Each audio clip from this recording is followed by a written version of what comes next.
Life is a series of cash flow events.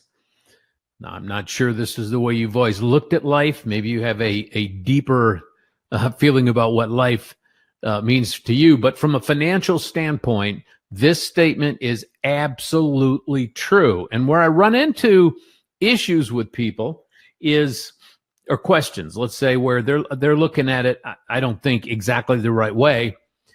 They're not looking at this as a series of cash flow events. They're looking at it sort of like a budget, or I'm putting away something in my 401k, or whatever their perspective might be on what they're trying to do. The fact of the matter is, this, from a financial standpoint, is what every single day of your life will be. Every month is a cash flow event. You have expenses to pay each month, and you have the expectation of enough income, cash, to flow into your life each month to cover those expenses. Cash flow. So hopefully your cash flow is positive, meaning that you have more income than you have expenses. This is not complicated. It should not be complicated. So here are your expenses. Here's your income.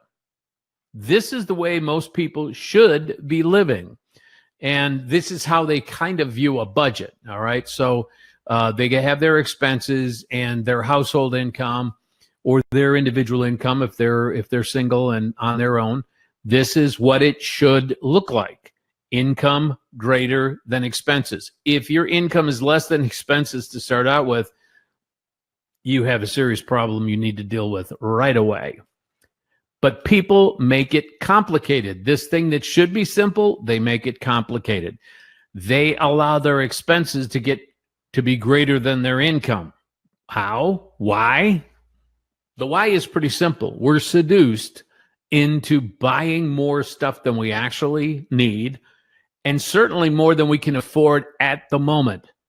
The Coalition of Four, which if you've been following us for any length of time or have done any reading or studying in our courses at all, you realize the Coalition of Four includes the advertising industry, the marketing, the media, the merchants, the people who create products and services, and the banks. And the banks are the ones in charge of it. And they're using the media and advertising and the rest of it to create this constant seduction, overpowering seduction, to get us to buy stuff, more stuff than we need, bigger stuff. We got stuff, but we want bigger stuff, newer stuff. It has to be bigger and newer and shinier and fancier. And it's got to be at least as good as the stuff the people next door have, or my brother-in-law has, or my sibling has. So this is where a lot of people end up. They don't have necessarily the self-control. In some cases, this situation happens because it's a two-income household and one of the incomes stops for a while. This is also a situation that, quite frankly, often follows divorce, not just for one party, but for both parties. So this is a situation people can get into, and this is where they complicate it. It's called negative cash flow. They have more expenses than they have cash flowing in to cover those expenses. So how to close the income or the cash flow gap? Not enough income to cover the expenses. How do we go about closing it? Well, we can either lower our expenses or increase our income. This is not complicated stuff. There are only two levers when you're dealing with the idea of cash flow. And as we're going to explore in the next few slides, cash flow is really everything when it comes to your finances, present and future, and till you take your last breath. It's going to be cash flow. So you can lower your expenses or increase your income to get back to even and hopefully positive cash flow. These are really the only two things you could do.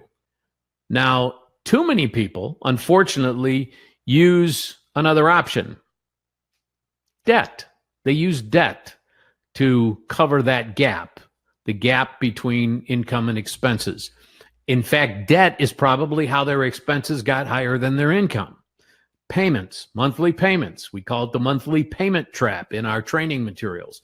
The monthly payment trap is what people get seduced into. If you see a car commercial, they never show you the price. They show you the monthly payment. If you go into a dealer, all the cars have the monthly payment on the windows, not the full price, because they know that people think monthly. And they think, how much do I have available monthly? And is it enough to cover this? And, you know, a little bit here, a little bit there. And all of a sudden, whoops, now I can't cover it. So how do I close that gap? Well, they try to use more debt. Home equity lines of credit, consolidation loans. But it's debt solving a debt problem. That's like saying I have a heroin addiction, so what I need is a lot more heroin to get rid of my heroin addiction. I mean, it's not going to solve the problem. More debt does not solve a debt problem.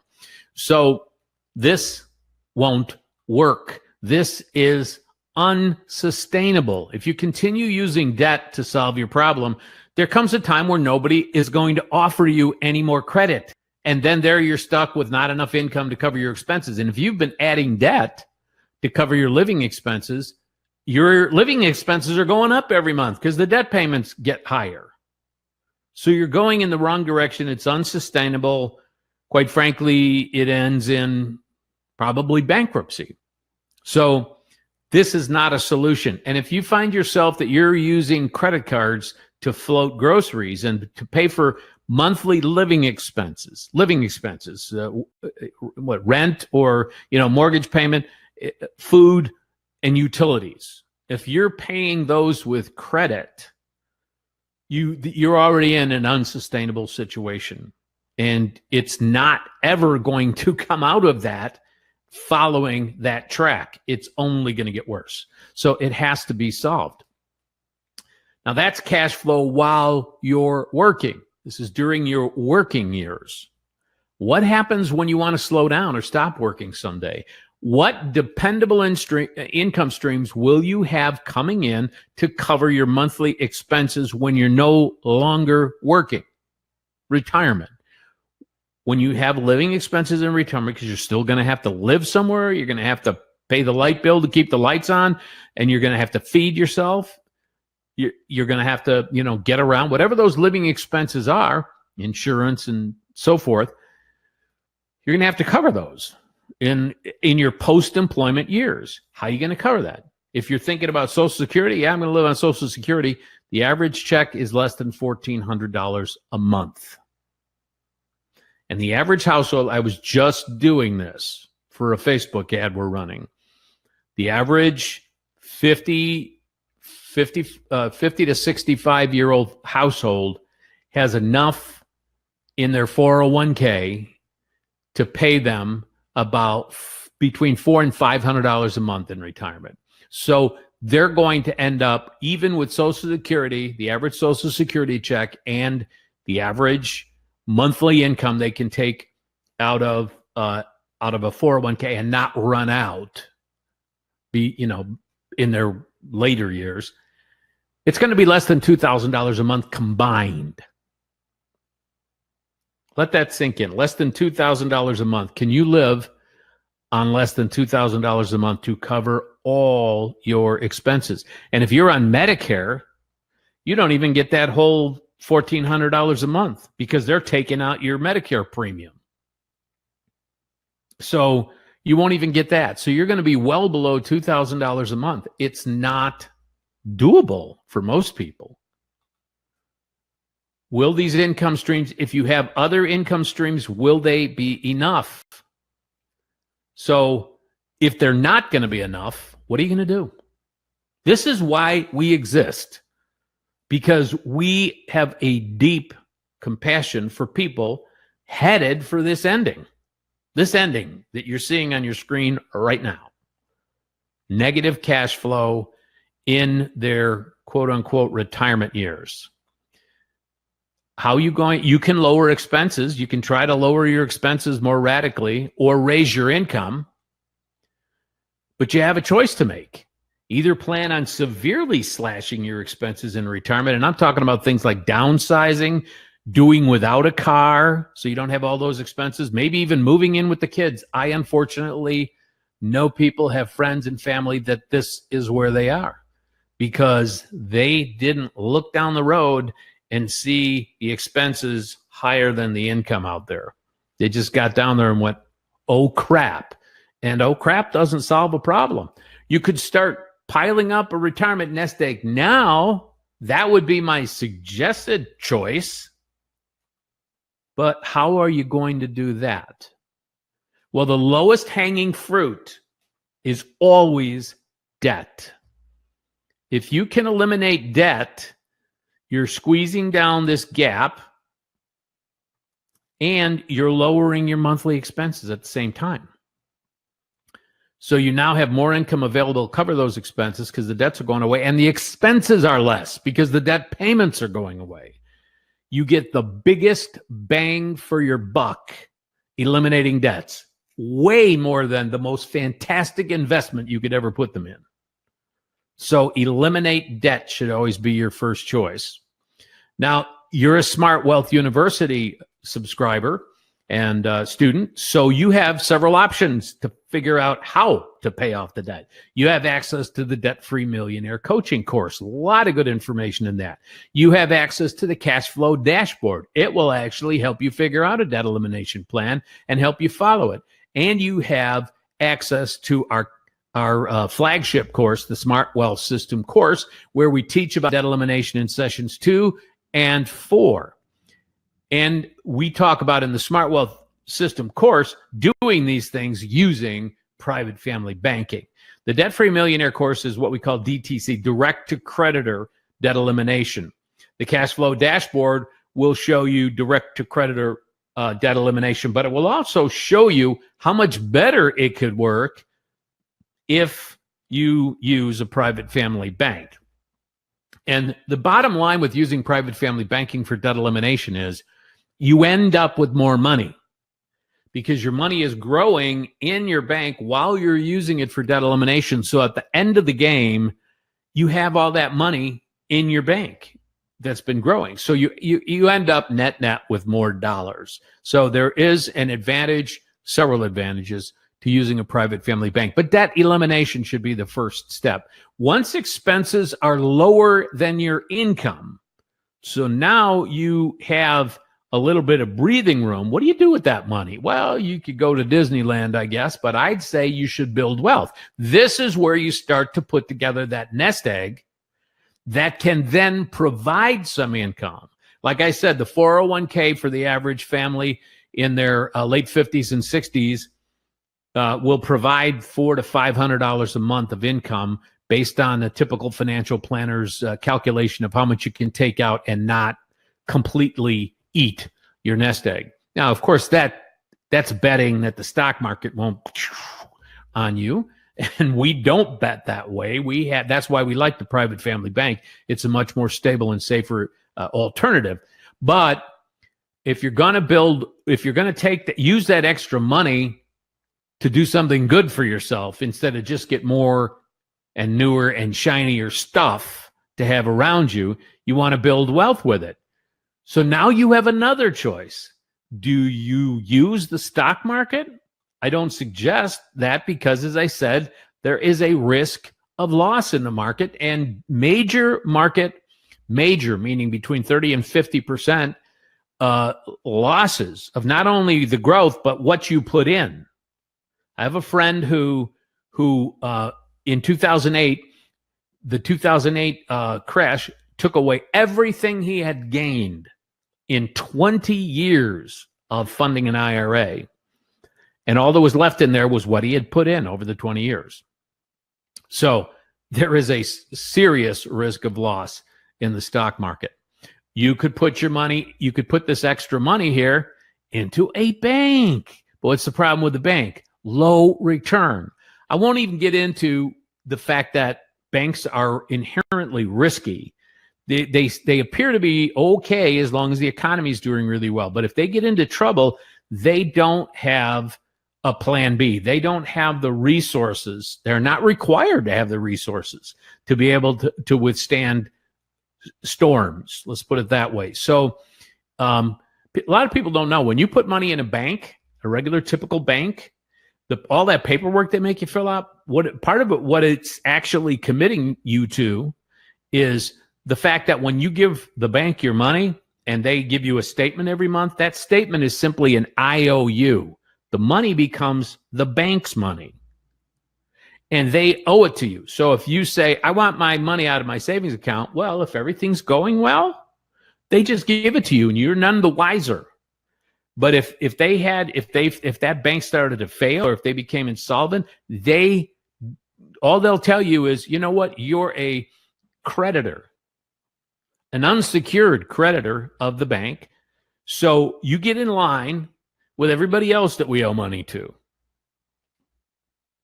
And then you say, well, it's FDIC. Well, FDIC has limits to how much they'll cover, but the FDIC only has enough resources to cover a few bank failures. If there was a major bank failure across the whole country, the FDIC doesn't have a prayer to have enough money to cover everybody's bank accounts.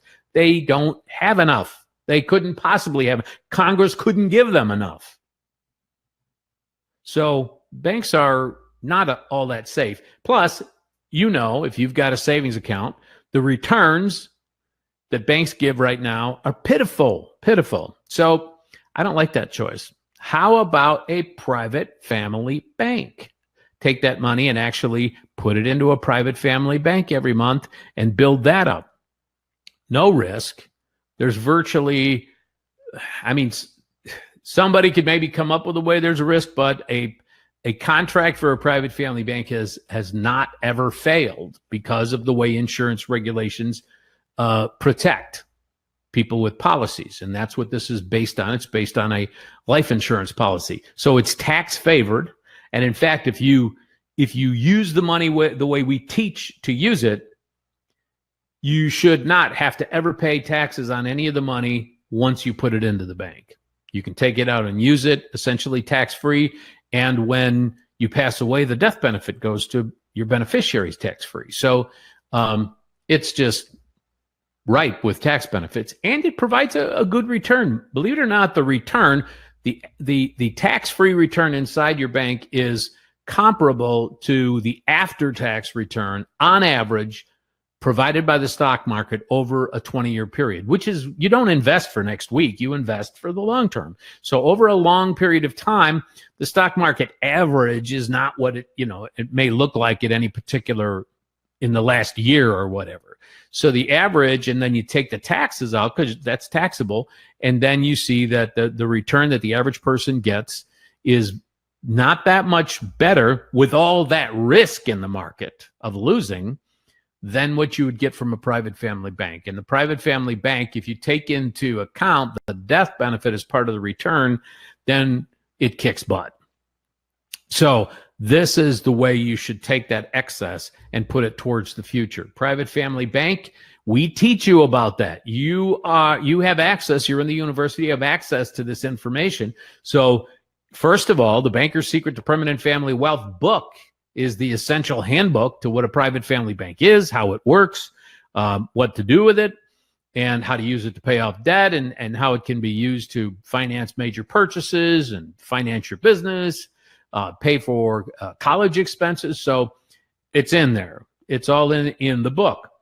You also have access to the Smart Wealth System course, as I said, the flagship course, and we cover the private family bank in sessions 3, 4, and 5. And so that brings us to the Q&A time. So we've kind of covered it pretty well, that life is a cash flow event.